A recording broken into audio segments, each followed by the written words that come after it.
ਦੋਸਤੋ 12 ਵਜੇ ਸਾਡੇ 12 ਹੋ ਗਏ ਨੇ। ਫਲੈਟ ਉਤਰੀ ਸਾਡੇ ਕੋਲ ਚਿੱਟੇ ਰੰਗ ਦੀ ਹੈ। ਵੇਖੋ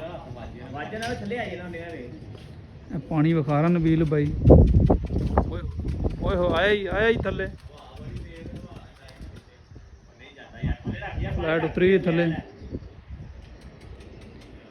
ਮੋਰ ਲੱਗੀ ਹੋਣੀ ਇਹਨੂੰ। ਵੇਖਦੇ ਕੀ ਕਰਦੀ ਫਲੈਟ ਕਿੱਥੇ ਉਤਰੀ ਹੈ।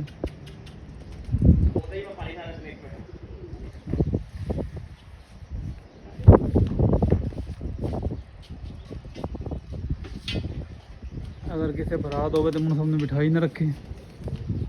लो साहब का दूसरा त्यौहार है दोस्तों। तो कबूतर की मत भज गई, गर्मी बड़ी पै गई।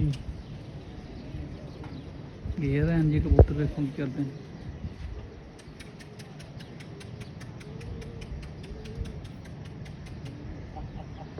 स्टोम हो रहा है दोस्तों, चिट्टे रंग का।